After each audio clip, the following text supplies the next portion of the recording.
Well, welcome back. It's Andrew Eborn here, and I'm delighted to be joined by my usual guest here on the Andrew Eborn Show, Errol Musk. How are we doing, Errol? Thank you. Thank you very well. Thank you. It's a real pleasure. We were discussing the difference between South Africa and the US and this whole tipping culture. And you were Yes. saying last time that basically you go in somewhere and they do the standard way of forcing you either have 17.5%, well, that's too mean, or you get 25%, which is about right, and then a bit more than that to make sure you're being very, very generous. And you're sort of forced to at least go for the middle one on that sort of Well, basis. I find it embarrassing if you go for the lowest one, so you don't want any trouble, But I mean, they do make a lot of money out of the tips, and I think it works. It seems to work very well. And, you know, on one occasion, my son there, Kimball, has many, many restaurants. I mean, so many that it's just, you can't even, I couldn't even name them all. There's so many in all the different cities. And he has this jet, he has a magnificent jet to go around to all the big jet, you can take a lot of people to his restaurants. He goes all around all the time looking at these restaurants in a jet. Anyway, I was in one of his restaurants. They only serve whole food. In other words, they're only naturally grown food, which is a very big thing in America because a lot of the restaurants started going over to GM food, and it's not really good for you, or rather, it makes you put on weight unnecessarily, and it's not right. So there's been, for the last 20 years, a fantastic move away to, sort of natural food, with the result that I was recently in New York City for a weekend in Manhattan. And as my ex-wife, my daughter's two daughters' mother, I don't like to call her ex-wife. We are very good friends.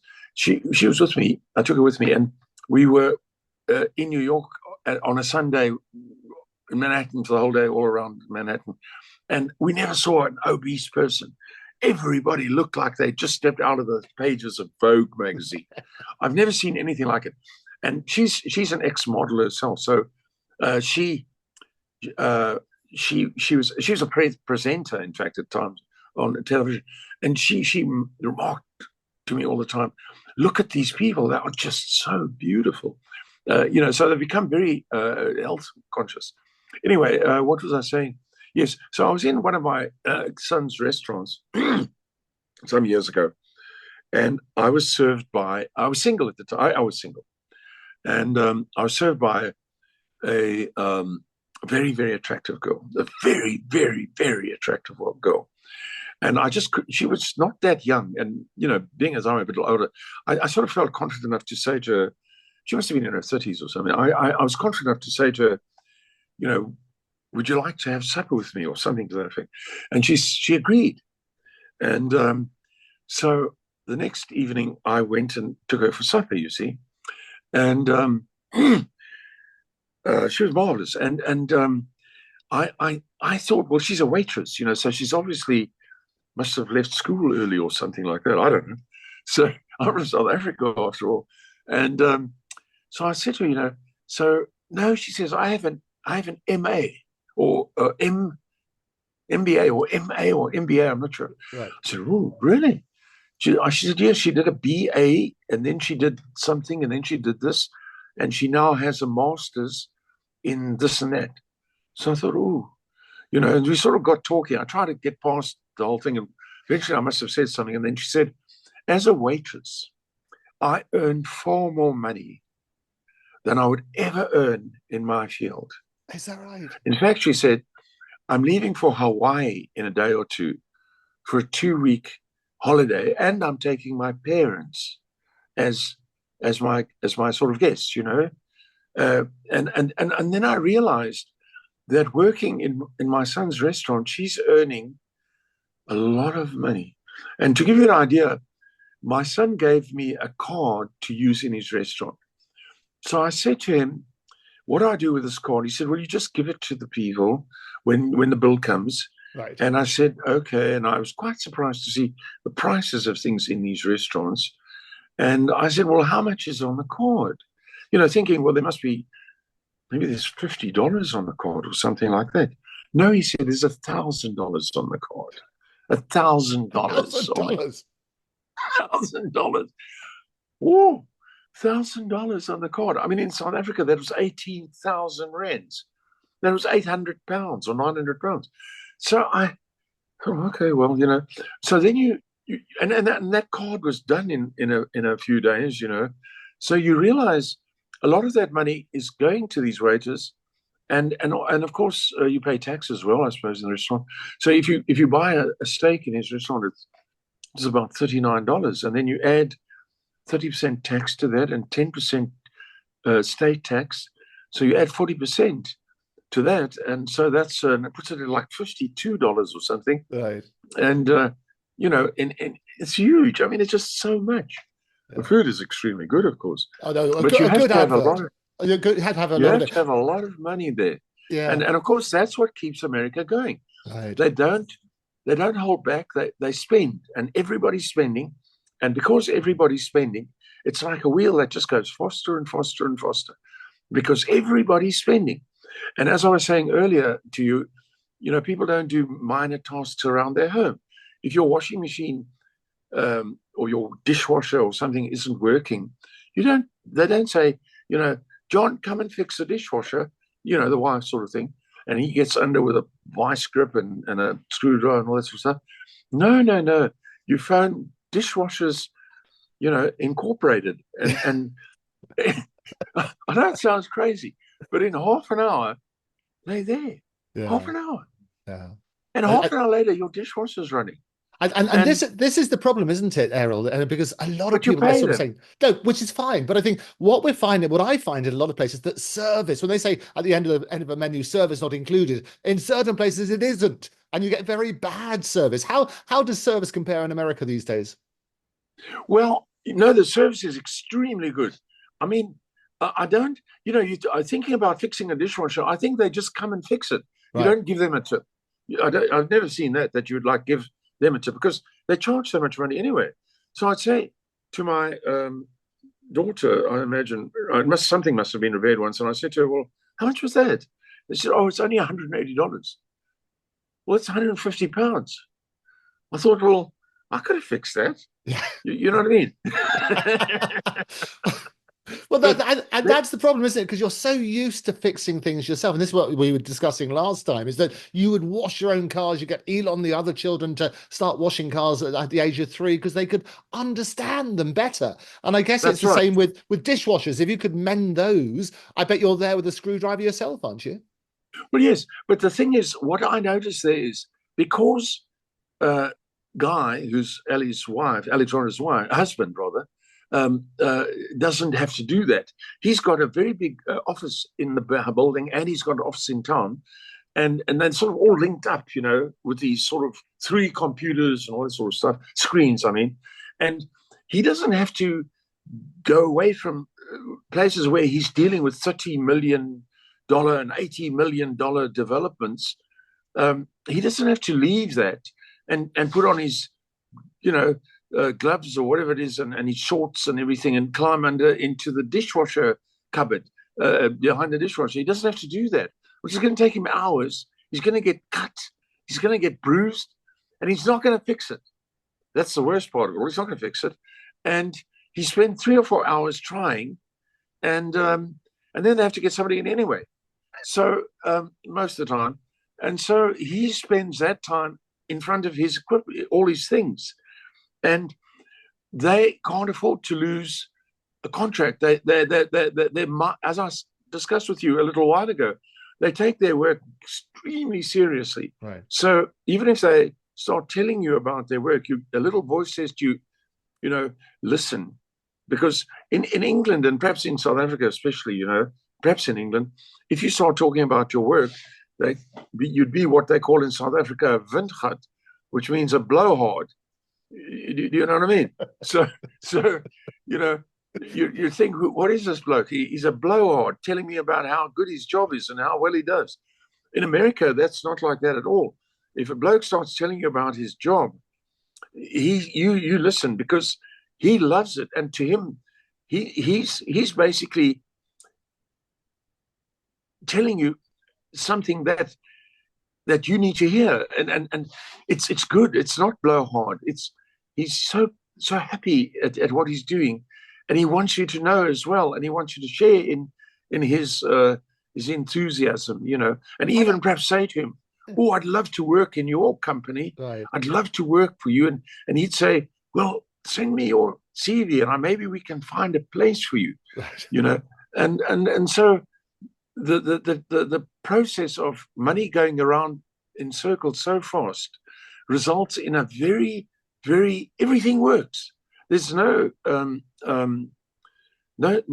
doesn't work. You don't go out to the car when you've got a broken water pump or something and say, "I've bought one and I'm going to put it in myself," come back bloodied and broken and unable to work for the next 3 days, Yes. saying, "I didn't get it right. The car now is overheated. I have to use it. You know, everything's wrong now." You get somebody to do it. Yeah. And in fact, it's quite funny, you know, when I was there at the beginning, when we first moved to Malibu, my son, in his madness, bought me he always thought I liked sports cars for some reason. He bought me a Jaguar XKR, Yes. which is a supercharged Jaguar convertible, like the E-Type, but a later model. And it was 3 weeks old when the handbrake came up. It's left on the left of you next to your seat. I pulled on it. The whole thing came up the whole thing with the cables all came up in my hand. And, you know, Jaguar, you know, but of course, fabulous cars. Yeah. And that's just one of the things you accept with it. But anyway, took the car to the Jaguar place in Santa Monica. And of course, I wanted to, as it was here in South Africa, I wanted to go in and speak to the service manager and I wanted to talk to him about the car. And all. Oh, no. You hand the car into a beautifully dressed lady at the front in a beautiful lounge. Your car disappears down a tunnel. You never see it again until you are called and the lady's waiting for you again in the beautiful lounge to say your car's outside, all polished and ready to go. You don't have any idea what happens in the screen or behind the scenes. There's no, you don't see anything. And so that's a bit hard. But in a way, you know, that's what works. Yeah. And well, and you make a really interesting point about pride, if you like, pride in people doing their job, and there does seem looking around the world, Errol, there seems to be a big difference where we talked about this before about success, and in the States they seem to celebrate success, but in a number of countries around the world they resent it. Why do you think that is? Well, yes, you know, it's true, and I mean, I was with my son-in-law recently when he was telling me about a big development that they'd succeeded with. And I actually found myself, we were on a riverboat doing a sort of river cruise in Texas, because there's a lot of rivers in West Texas. I don't know if you know that. Yeah. It's one of the wettest places in America.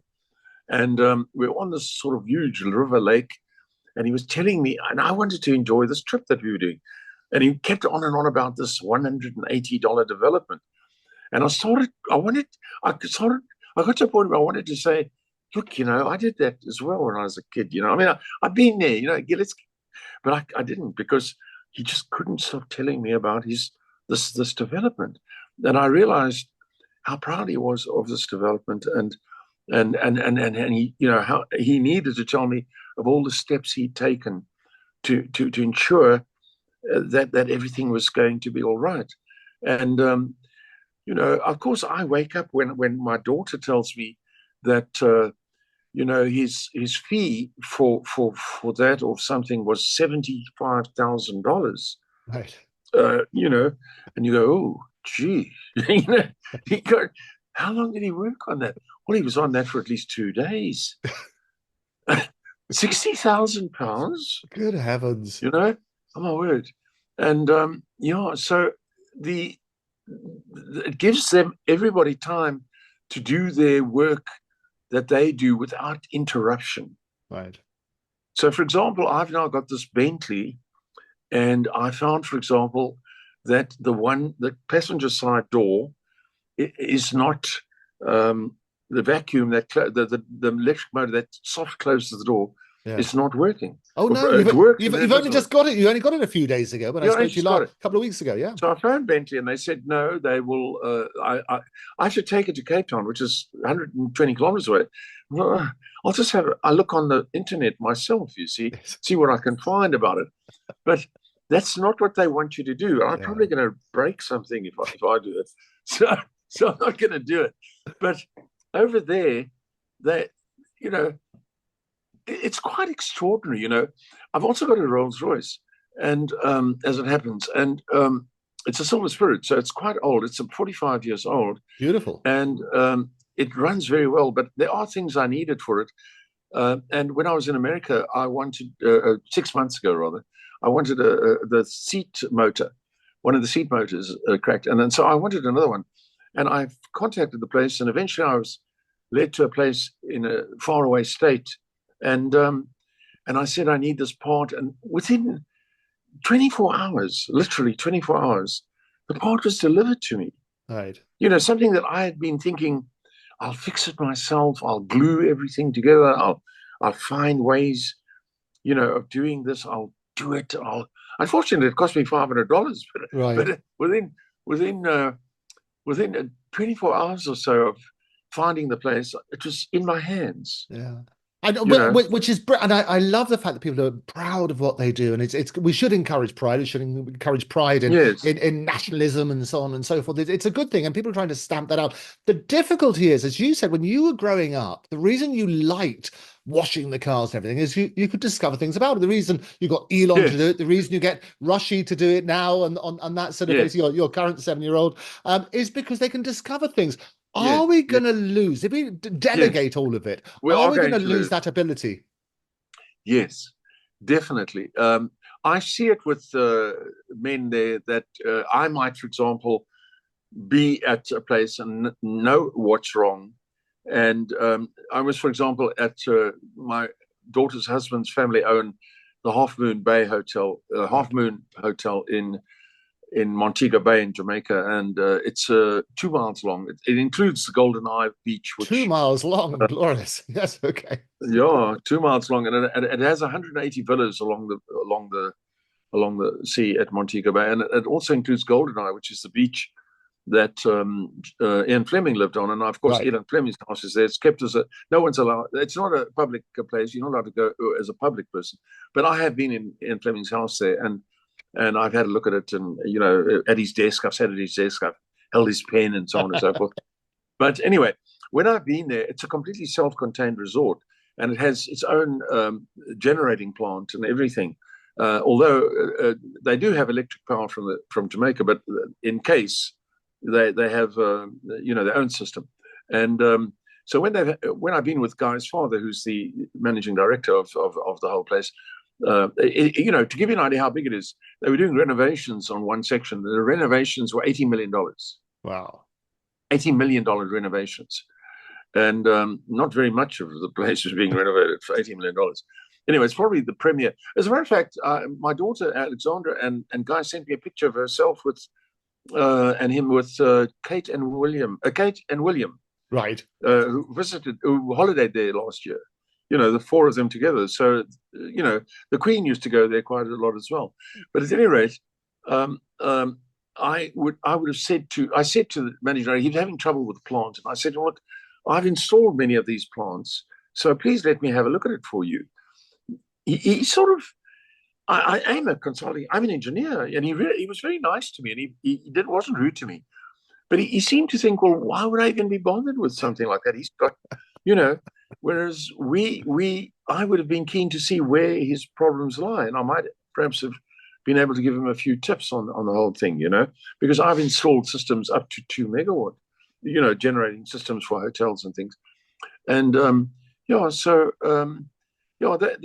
do lose it. On the other hand, you're able to spend much more time at what you do. Sure. And become very much better at what you do.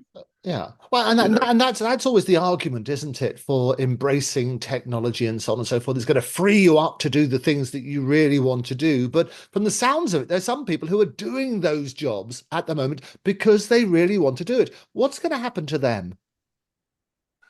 Well, I don't know. I mean, I can't see into the future that much.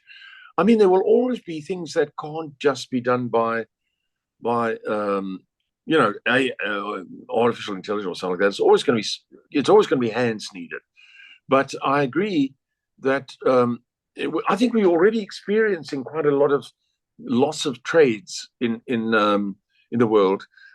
many of the young people today, young men today, are far less adept at things that I would have taken for granted in days past. But on the other hand, when I bought my first car, which was a Morris Minor, I was able to take the whole engine out as an 18 or 19-year-old boy. And I was not, I don't know why, but you take the whole thing apart. But because it was possible. But now, with all these modules that cars and everything are made of, you can't do anything to a car until you've analyzed it with a computer. And so, it's not really easy to do anything anymore. Not easy, but it's not as possible to learn the trade as much as it used to be. And, so, I mean, I obviously things get better and better and better all the time. And so, in a sense, things have never been as good as they are now. I, for example, see cars that you might think are, in those days, if a car was over 4 years old, it was pretty ruined. But today, I see friends of mine driving cars here in South Africa, anyway, not in America, that the cars are sometimes 12 or 13 years old, but they seem still quite brand new. Yes. Still seem very brand new, and they don't seem to be problematic at all. And I think that's because they've improved these cars so much.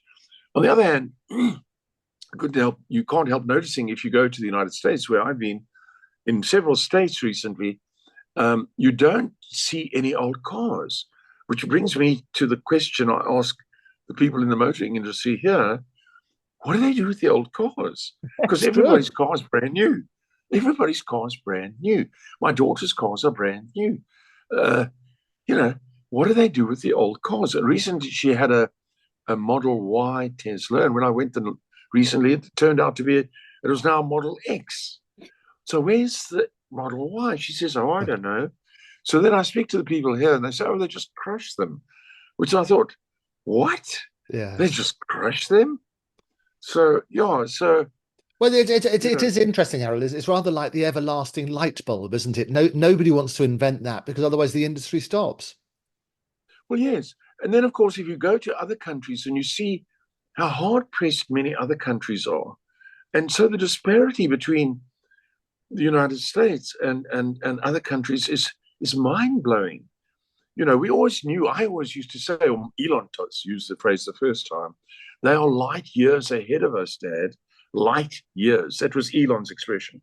These people are light years ahead of us. Right. And I then, of course, took that phrase on myself. They are light years ahead of us. And, so as I'm sitting here talking to you on a laptop or something, or on a PC, if my PC had a problem, I just pick up the phone. Right. I don't start tinkering with it and seeing what's wrong. And some bloke is here in 25 minutes and it's working again. The only thing that's different is I'm short of $120. but that's the economy, and as I say, it's very interesting. And this is the thing that always worries people about the advances in technology. You sort of turn around and say, okay, it's great, we've got the job, this is what's making society go. Even though you love doing it yourself, you recognize now that the whole sort of circle of life, if you like, requires other people to do it. Automation is going to happen. We've got robots doing things. Elon's busy developing all sorts of things, which means we will never have to do those tasks, even though we're going to designate it to somebody else. What reassurance can you give to the people who currently do those jobs, which they love, that they're not going to be able to do, whether they're going to be able to do something in life? Because that's the real problem. People need to have a purpose in life. If you take that purpose away, society is really struggling, isn't it? Well, I think it's already happening a lot. What you are saying, which is what, the governments and Elon as well, is saying that there should be a universal salary that you get. Elon is a very big proponent of that, that people should get a universal salary if they require it. I think that does happen to a certain extent. But, I haven't got a great answer to that. But I'll tell you something. Many years ago, when I say many years ago, I mean like 50 years ago, my Elon's mother was born in Canada, in Saskatchewan, Regina, Saskatchewan. And of course, so she had relatives there. So the first time we went to America, I took her, which was about 1973, 1974. We went every year, in fact.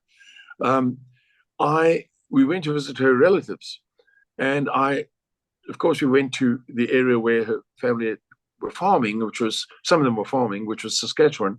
And I met her cousin, and his name, as I recall, was Miles. And he had this farm of his own, which was 1,200 acres. And in Canada, they've done them like all the stands face north-south. They're perfect. They're like rigidly north-south on the lines of longitude. Anyway, and he rented another 2. So he had 3,600 acres. Right. And on these acres, this was 50 years ago, mind you, he farmed barley and different things, wheat and oats and all sorts of stuff like that. And so I imagined, coming from South Africa, that he had a large team of people. I figured, farm of this nature must have, I mean, the farms are so big you can't see them. You can't see the other end, type of thing. And he must have a lot of people. And he said to me, no, now this is hard to believe. He said, does it all himself. Everything himself. Right. Him and his wife. What? So then we went out to his combine, which was, it was about, I don't know, roughly about 45 yards, had wings on each side of about 45 yards. And then in the middle was this big machine by John Deere, and inside it was a television, a little office television, a seat, and everything. And he controlled the whole, he could do everything with this machine. He could take rocks out of the ground.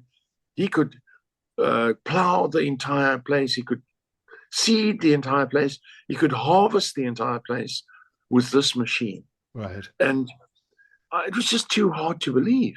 And coming back here, I met farmers, and I told them, and one farmer, a friend of mine, young chap at the time, he asked me if he could go and work for maize, and that happened, and he went over there, and I told him, and because here we are very labor intensive. Yeah. So farmers of that nature would have like 150 people doing everything. Right. But in Canada, they were doing it alone, which just almost seems just too hard to believe. Yeah. But the machines they have, even at that time, are mind-blowing. Yes. So he would say, this thing that he would sit in fully air-conditioned television set, the works. And he's in this thing. And from there, he was farming his entire 3,600 acres. It is incredible. Admittedly, he taught me that 1 year, they only farm a piece of land every second year. Right. And at that time, Canada was the wheat bowl of the world. Didn't you know that? Yes, I know. It was considered the wheat basket or something of the world. Yes, yes. And they were giving Russia free wheat. They had so much they were giving it away. But at any rate, every second year, one of those 1,200 acre stretches were farmed. So every odd year, it was left. They folded the snow. They explained to me they fold the snow back into the ground. Right. And they leave it fallow for a year before they reuse it, so that it can recover. If you understand what I mean. Yes. No. Sure. And so that was very interesting to see, and that was a very long time ago. Yeah. So I imagine that sort of thing has extended itself to many places now. Yeah. But at the end of the day, here in South Africa, we have many wine farms, and each bunch of grapes cannot be pulled off by a machine. Right. It is delicately removed by hand. And I imagine there are machines that can harvest oranges and apples, perhaps. Yes. But grapes, I don't think so. So not yet, and I think that's the thing, isn't it? But going back to, because it was something you enjoyed doing, and it's rather like shopping. People like to go to shops, they like to interact with real people, even though at a press of a button you do it all online. You've got these wonderful machines now that can say, look, you've run out of eggs, because there's a little sensor when you take all the eggs out, it will tell you that this is what you need. You've got AI that can tell you recipes you can make with all the leftovers and things like that. And I think this is the problem, isn't it? It's looking at the future, what's going to happen with people and their leisure time? Because if people don't have a purpose, it's why I think a lot of people die when they retire, because they no longer have a purpose. No, you're true. That's very right. very accurate, very true, very, very true. I don't know what to say. I just know that there are many in this area where in Africa where we live, in South Africa, it is labor intensive, and I imagine in places like yours, labor is not that easy to come by, and to a certain extent, many of these people who are coming into the country will probably wind up working on farms and things. I'm not sure, so-called illegal immigrants and so on. Perhaps, I don't know, but there are many things that still need to be done by hand. And as the society becomes more sophisticated, the youngsters don't want to be put in that position. They want to, if family can afford it, they want to study and they want to go into a field that they enjoy. Right. And of course that is a modus operandi in the United States. Don't do a job that you don't enjoy. Yeah. Elon, at one time when Tesla was very young, he got everybody together and he in groups, I think it was, and he said to them, "I want you all to tell me why you enjoy Tesla, working at Tesla," something to that effect. And I know Elon would have done this because he's like me, and I can imagine him doing it because I know he did this. Yeah. He told me. And every single person who said they don't like their job, he dismissed. Right. He simply dismissed them. They said, "But why are you dismissing me?" He said, "Well, you told me you don't like your job. You said you don't like the job. Yeah. So you dismissed. You're fired." And he did it. Yes. And so in America, you work for Tesla because you like working for Tesla. Not only do you like it, you love it. Yeah. And I remember when we started SpaceX in 2002, I was in the United States, and I was with the first 9 or 10 people that started SpaceX. And I was living in Malibu, which was about 40 miles or so from El Segundo, where the SpaceX factory, which is still there in Hawthorne, one of the factories. And that was the first. It was an old derelict warehouse that Elon bought.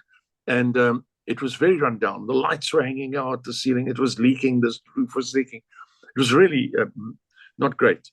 He turned this into an operating theater with an enameled floor. Turned this into an operating theater. It was used in the film Iron Man, right, as the sort of laboratory of the Iron Man, sort of thing.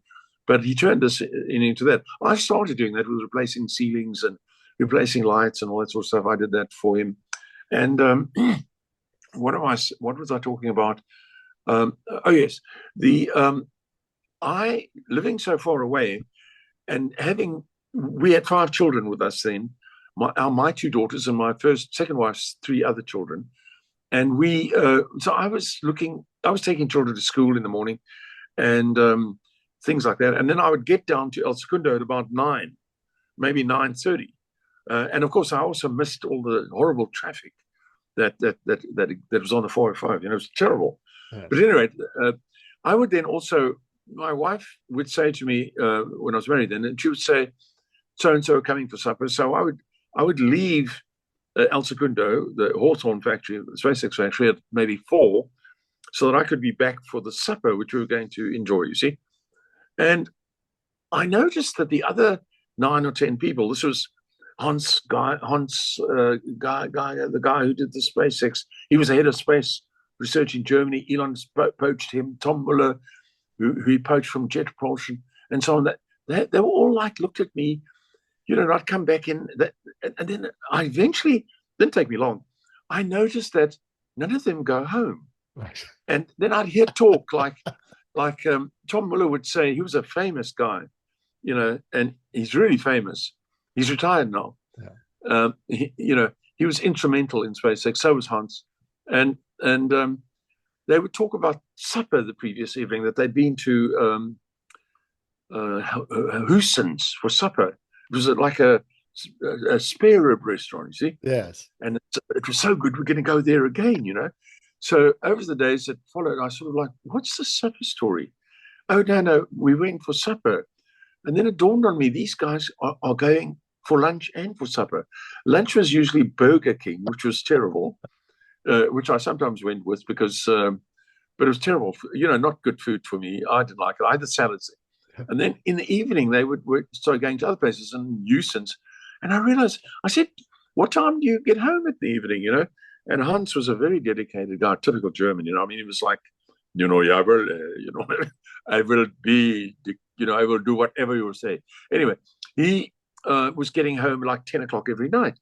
And I said to him one day, what time do you come in? He says, well, to avoid the traffic. He lived in Long Beach, which was not so bad.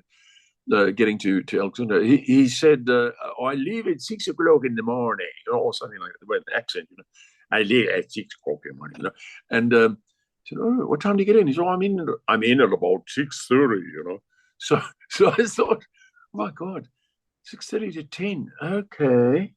And so I realized I have to start doing the same thing. So I started doing the same thing, which had a tremendously bad effect on my marriage. Right. My wife said she was going to kill herself if I don't stop doing this. She's going to kill herself, obviously, right. Not really. But I mean, she's going to kill herself. If you do this anymore, I'm going to kill you. I'm going to kill myself because I wasn't coming home. I was staying with these chaps. And of course, it was lovely because you'd go out to Euston's. We went there a lot. Elon loved Euston's.